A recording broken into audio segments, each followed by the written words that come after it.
কে তুমি মা, বলো না মা। নমস্কার, আমি জয়দীপ বাগচি। এসে গেছি আপনাদের অতি প্রিয় প্রোগ্রাম খনার বচন নিয়ে। আমি জানি খনার বচন আপনারা শোনার জন্য অতির আগ্রহে টিভির স্ক্রিনে ঠিক ওই পারে বসে আছেন।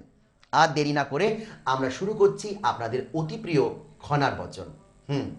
আপনাদের এই খনার বচন অনুষ্ঠানটি সবার যে খুব ভালো লাগে আমরা নানান রকমভাবে সেটা জানতে পারি।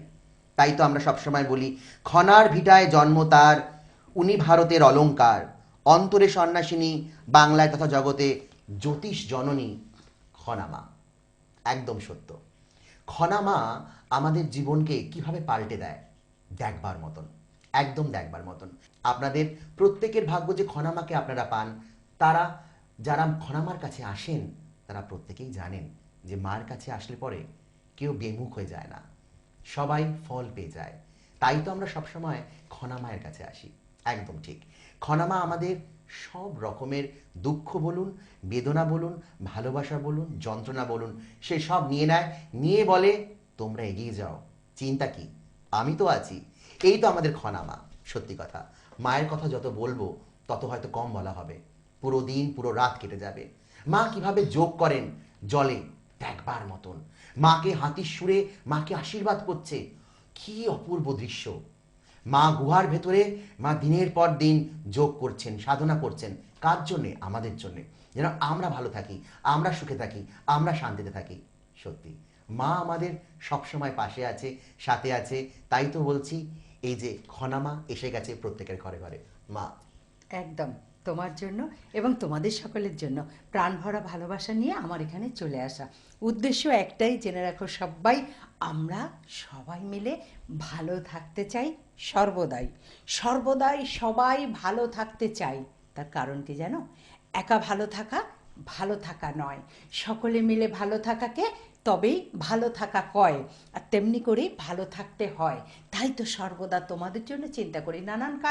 নানান কাজ সারাদিন অন্তত প্রচণ্ড কাজ এবং সমস্ত বছর ধরে বিভিন্নতম কাজ। সেই কাজের মধ্যে তোমাদের কাছে চলে আসা, কাজের মধ্যে তোমাদের মাঝে উপস্থিত থাকা, এটাও একটা বড় কাজ। তার কারণ একটাই, জেনে রাখো সবাই, তোমাদের সকলকে আমি ভীষণ ভালোবাসি। তাই আর কেন ভালোবাসি? আমি তো আর কেউ না, আমি তোমাদের মা। মায়ের কাজই হলো সন্তানদের মঙ্গল কামনা করা, মায়ের কাজই হলো সন্তানদের জন্য ভাবনা রাখা, মায়ের কাজই হলো সন্তানদের মঙ্গল কামনা করা। হে মা সর্বদাই সন্তানের কল্যাণ চাই, ঈশ্বরকে বলেন এক কথায়। তো সেই মায়ের কাছে এবং সেই সন্তানদের কাছে মাদার্স ডেতে তো প্রতিদিনই চলতে পারে। তার কারণ মায়ের কাজই হলো সন্তানদের মঙ্গল কামনা করা। তাই আমি তোমাদের জন্য বিভিন্ন কথার ডালি, বিভিন্ন সাবজেক্ট নিয়ে বলি।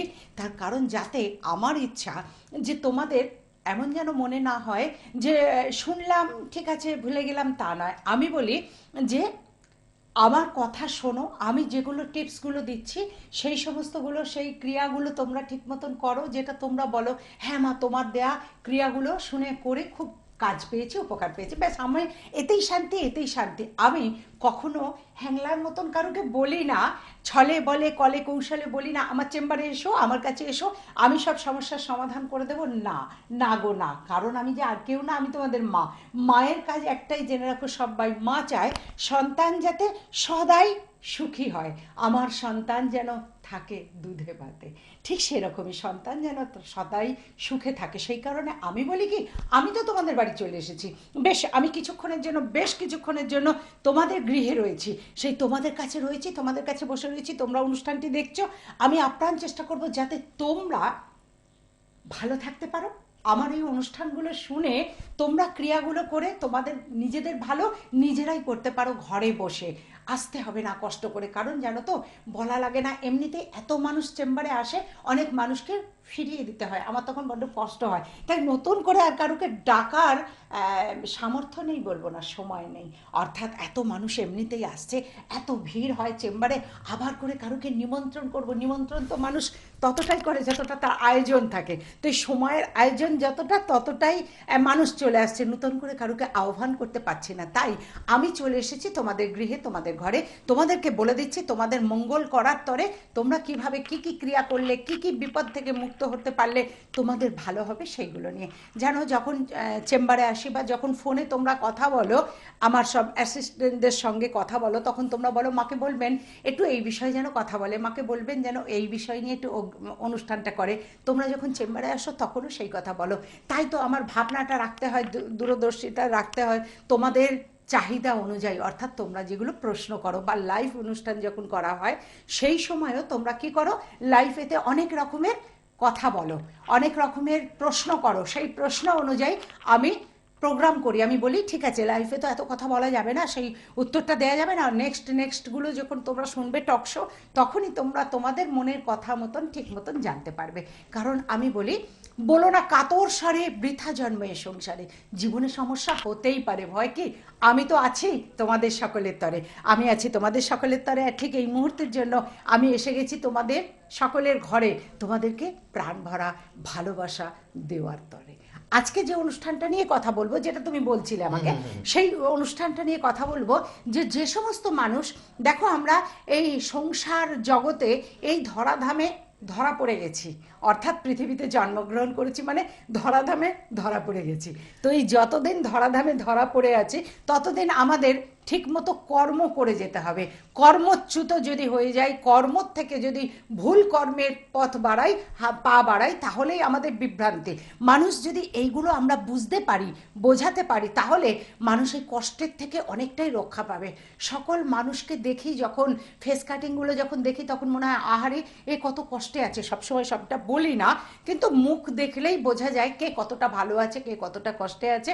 শুধু আমি কেন, অনেকেই বুঝতে পারে, এটা বাহাদুরির কিছু নয়, কিন্তু আমি তো আর কেউ না, আমি তো তোমাদের মা। তাই মায়ের অন্তর বড় কাঁদে যদি দেখে যে সন্তান ভালো নেই, হয়তো হাসছে, কথা বলছে, আনন্দ করছে, প্রোগ্রাম করছে, অভিনয় করছে, সবই করছে, কিন্তু সে ঠিক মতো ভালো নেই, ঠিক জায়গায় এখনো তার পৌঁছানোর বাকি আছে।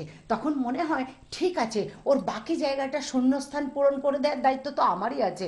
তাই আমি তাদের শূন্যস্থান পূরণ করে দিই। কারণ সংসার জ্বালায়, ত্রিতাপ জ্বালায় জ্বলছে, বিভিন্ন রকমের মানুষ, এক এক রকমের ফেস কাটিং, এক এক রকমের যন্ত্রণা, এক এক রকমের ফেস কাটিং, এক এক রকমের ভাগ্য। আবার এই ভাগ্যকে বদলে দেওয়ার জন্যই আমাদের এত তন্ত্র, ক্রিয়া, পড়াশোনা, যোগ, জ্যোতিষ, ক্রিয়া, তন্ত্র, এত কিছু করা কেন? উদ্দেশ্য একটাই, জেনে রেখো সবাই, মানুষের ভাগ্যটা ভুল পথ থেকে সঠিকভাবে আনতে চাই, মানুষের ভাগ্যটা সুন্দরভাবে বদলে দিতে চাই, অর্থাৎ মেরামত করতে চাই। কিভাবে? যাদের খুব কষ্টে আছে তারা কষ্ট থেকে রক্ষা পাক, যারা কষ্ট আর ভালো মিলিয়ে আছে তাদের ভালোটা আরও বেশি ব্রাইট হোক, ভালো দিকটা, আর কষ্টটা লাইট হয়ে যাক, মানে চলে যাক, কষ্টটা যেন না থাকে জীবনে। এটাই আমাদের উদ্দেশ্য। ডাক্তারবাবুরা যেমন ভীষণভাবে নিজেকে উজাড় করে রুগীকে সুস্থ করাই তার কাজ, উকিলবাবুদের যেমন কাজ ভীষণভাবে পড়াশোনা করে করে তার ক্লায়েন্টদেরকে রক্ষা করা তাই কাজ, তাই জ্যোতিষ তন্ত্র মতে এগিয়েছে, তাই আমারও সেই কাজ। ইরা, সুষমনা, পিঙ্গলা নারীকে জাগ্রত করে জপ তপ করে, তোমরা তো জানো তোমাদেরই জন্য, তোমাদেরই মঙ্গলের জন্য, শুধুমাত্র এক সিটিংয়ে বসে জপ করছি তা নয়, এই জপের জন্য যেখানে যেখানে যেরকম প্রয়োজন, অর্থাৎ গুহায় গিয়ে জপের প্রয়োজন, যে কথা জয়দীপ বাগচি, এত ভালো মডেলার জয়দীপ বাগচি একটু আগেই তোমাদের কাছে প্রেজেন্টেশন দিচ্ছিল, তোমাদের কাছে বলছিল, তোমরা তো জানো ওকে চেনো, তোমাদের খুব পুলকিত হও তোমরা ওকে দেখলে, ওর মুখখানা দেখলে কে না হাসবে বলো, কার না ভালো লাগবে, কে না খুশি হবে? মুখখানা ভারী সুন্দর, আমারও ভালো লাগে, তাই তোমাদের কাছে নিয়ে এসেছি ওকে জোর করে অনুরোধ করে, চলো আমার সঙ্গে একটুখানি প্রোগ্রাম করবে, চলো, আমার যেমন তোমাকে ভালো লাগে সকলেরই তোমাকে ভালো লাগে, তোমাকে দেখলে তারা পুলকিত হবে, সেই জন্য ওকে নিয়ে আসা। আবার এবার ও বসে আমার নামে অনেক কিছু বলতে থাকে, স্তব স্তুতি করতে থাকে, আমার একটু অস্বস্তি লাগে, কারণ আমি এটা পছন্দ করি না যে আমার নামে অনেক কিছু বলো। আমি যা করছি তা তোমরা পরিচয়, বৃক্ষ তোমার কি, ফলেন পরিচয়।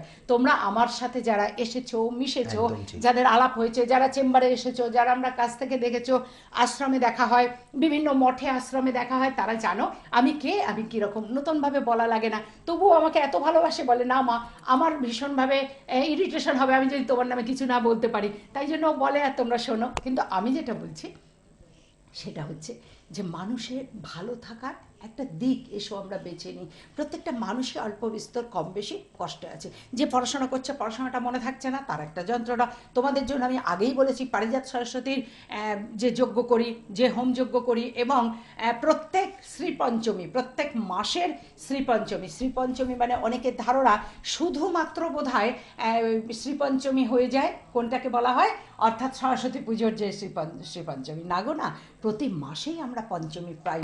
আর সেই পঞ্চমীতে যখন আমরা সরস্বতী দেবীর আরাধনা করি, সাধনা করি, তখন আর বিশেষ করে জানো তো, যখন আমি তারাপীঠে যাই, যখন তারাপীঠে যজ্ঞ করি, যখন তারা মায়ের কাছে পুজো অর্চনা আরাধনা করি, সাধনা করি, জপ তপ করি, তখন সেই তারা মাকে ডাকলেও বিদ্যার দিকটাকে ভীষণ ভালো। তারা মা একাধারে সকল সন্তানকে কিভাবে শান্তি প্রদান করছেন, একাধারে তিনি বিদ্যা দিচ্ছেন, একাধারে তিনি অর্থ দিচ্ছেন, একাধারে তান্ত্রিকদের তন্ত্র শেখানোর জন্য আশীর্বাদ করছেন। ওখানে গিয়ে সাধনা করলে তন্ত্র শেখাটা ভীষণ ভালো হয় পবিত্রভাবে, যদি সাধনাটাকে সাধনাভাবে নেওয়া হয়। পথভ্রষ্ট যারা হয়নি, দিকভ্রষ্ট যারা হয়নি, আমি তাদের জন্য বলছি, তারাপীঠে গিয়ে যজ্ঞ করা, হোম করা, সাধনা করা ভীষণভাবে দরকার। পথভ্রষ্ট না হয়ে এই কথাটা মার্ক করবে, কারণ আমাদের উদ্দেশ্য, জীবনের উদ্দেশ্য, জীবন একটাই জেনে রাখো সবাই, সেই জীবনে আমরা পূর্ণতা আনতে চাই, অপূর্ণতা নয়। কোনো রকম দিকভ্রষ্ট আমাদের কাছে যেন অ্যালাউ না হয়।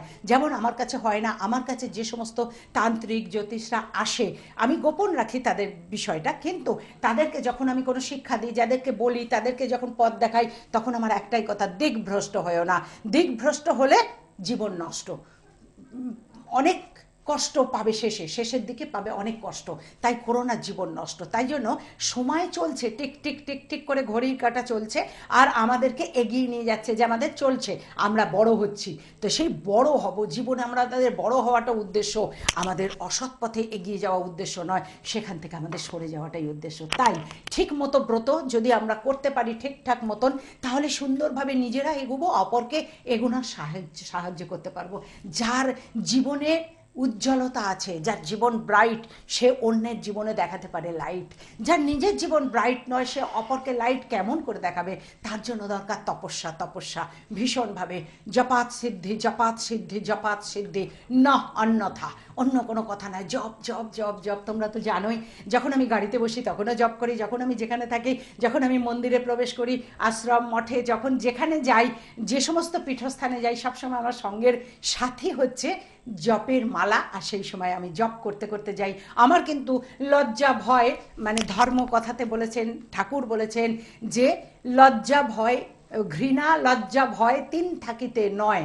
ঠাকুর রামকৃষ্ণ বলেছেন, ঠিক এইগুলোকে ত্যাগ করতে হয়। অর্থাৎ ঘৃণা, লজ্জা আর ভয় তিন থাকিতে নয়, আর তার তিন থাকিতে এগিয়ে যাওয়া যায় না। সেটিকে যারা অন্যরকম মনোপ্রবৃত্তি, তারা অন্যদিকে ঘুরিয়ে নেবে। যাদের সৎ মনোপ্রবৃত্তি, ঠাকুর যাদের সত্যিকারের কৃপা করেছেন, তারা আমার মতনই নিতে পারবে এই জিনিসটা। অর্থাৎ লজ্জা করে জপ করব না, লজ্জা করে পুজোর মন্ত্র উচ্চারণ সুন্দরভাবে করব না, সেখান থেকে লজ্জা ত্যাগ করতে হবে, ঘৃণা ত্যাগ করতে হবে। কোনো অসুস্থ মানুষ, কোনো ভীষণ কষ্টে আছে যে সমস্ত মানুষ, যে মানুষ অন্যায় করে ফেলেছে, তাকে ক্ষমা করা, তাকে ঘৃণা না করে তাকে এগিয়ে ধরা, বুকে জড়িয়ে ধরে ভালোবাসা দেয়া, হৃদয়ের সাথে হৃদয় মিলিত করতে পারলে তবে তাকে সুন্দরভাবে এগিয়ে নিয়ে যাওয়া। আর লজ্জা হলো, ভয় হলো, এই ভয় হলো কি, যে রে বাবা পাছে লোকে কিছু বলে, এই একটা ভয় ভীষণভাবে। আমি এটা করছি, লোকে যদি আমার নামে নিন্দে করে, লোকে যদি আমায় কিছু বলে, কেউ যদি আমায় দেখে হাসে, এই হলো ভয়। সেই ভয়কে জয় করতে হয়। অর্থাৎ এগুলোকে জয় করে নিয়ে আমরা যদি এগুতে পারবো, সেই জয়ের হয় না ক্ষয়, অর্থাৎ জয় সমস্তভাবে এগিয়ে যায়।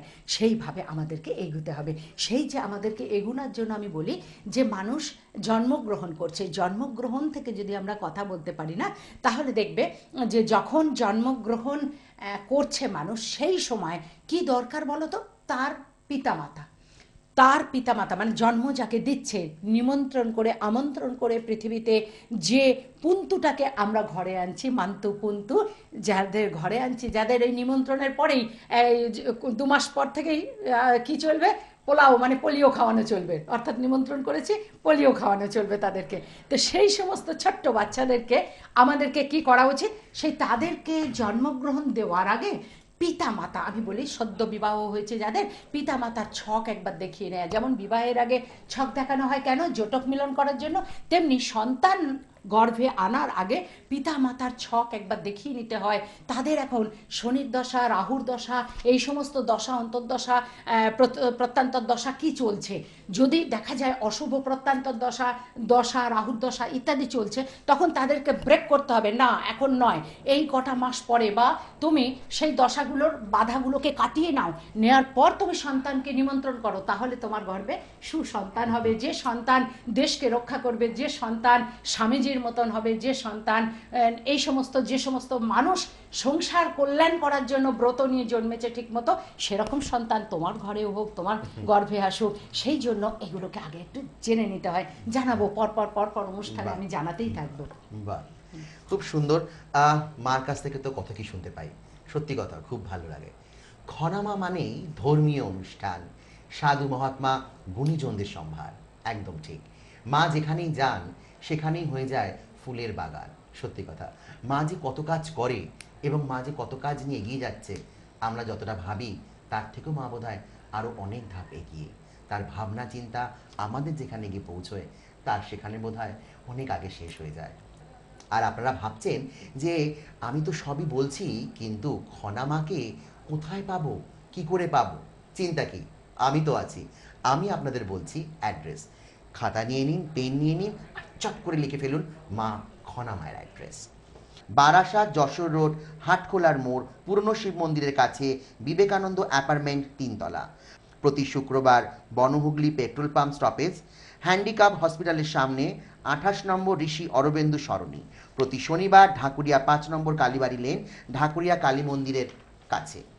আর আমাদের স্ক্রিনের ঠিক নিচে যাচ্ছে ফোন নাম্বার, আপনারা সেটা নোট করে নেবেন। তাহলে মা আমাদের সবসময় সর্বদাই মা আমাদের পাশে আছে। খনামা থাকতে আমাদের চিন্তা কি? মা তো আমাদের পাশেই আছে, মা তো আমাদের সাথেই আছে। আর মা যখন আছে তখন আরো অনেক কিছু শুনবো মায়ের মুখ থেকে। বলো মা। আমি যে বিষয় নিয়ে কথা বলছিলাম সেই বিষয় নিয়ে বলি, যে জন্ম দেব আমরা এই পৃথিবীতে একটি কন্যা সন্তান, একটি পুত্র সন্তানকে আনবো, নিমন্ত্রণ করে আনবো। তার আগে আমরা জানবো যে যে মা তাকে 10 মাস 10 দিন গর্ভে ধারণ করবে, সেই মায়ের গ্রহের অবস্থান এখন কীরকম আছে। সেই পিতা, যে পিতা তাকে জন্মগ্রহণ দেবে, সেই পিতার সময়টা এখন কীরকম চলছে। এছাড়াও যে যে দেবদেবীর ওপরে, তাদের ওপর এক একটি গ্রহের থাকে, যে এই দেবদেবীর অধিষ্ঠাত্রী দেবতা আছে এই ছকের। জানা গেল কি যে এই রাশির অধিষ্ঠাত্রী দেবতা ইনি, সেই দেবতার, সেই দেবীর পুজো করতে হবে এবং নিজেদেরকে সংযমী জীবন রেখে সুন্দরভাবে একটি সন্তানকে গর্ভে ধারণ করাতে হবে, তবে না সুসন্তানের পিতামাতা হব। ভাবো তো, আগেকার দিনের কথা, আমরা দেখেছি কত মহর্ষি জন্মগ্রহণ করেছেন, তাদের পিতামাতাকে স্মরণ করা দরকার। আর গর্ভের সন্তান আসাকালীন ভারতের সাধক সাধিকা এগুলো পড়া অবশ্যই দরকার। আরও বলবো এসব বিষয় পরপর অনুষ্ঠানেতে। আমরা ছিলাম, আমরা আছি, আমরা থাকবো যতদিন খনামাকে স্মরণে রাখবো। একদম সত্য কথা। ব্যাস, মনের কথা বলে যেতেই হবে এখন চলে। সময় আমাকে একথাই দিচ্ছে বলে আমি কথা দিলাম, আবার আসবো চলে ঠিক সময় হলে, সকল মনের কথা উজাড় করে দেব বলে। কারণ তোমাদের ভালোবাসি বলে। বহু আশা নিয়ে আমি এলাম এই পৃথিবীতে, মানুষের মাঝে ভগবান আছে সেটি খুঁজে নিতে। তোমাদের সকলের চৈতন্য হোক, তোমাদের সকলের মঙ্গল হোক। মঙ্গলময় ঈশ্বর সদাই তোমাদের সঙ্গে থাকুন। তোমরা সকলে অনেক ভালো থাকো, অনেক ভালো থাকো, অনেক ভালো থাকো। কে তুমি মা, বলো না মা।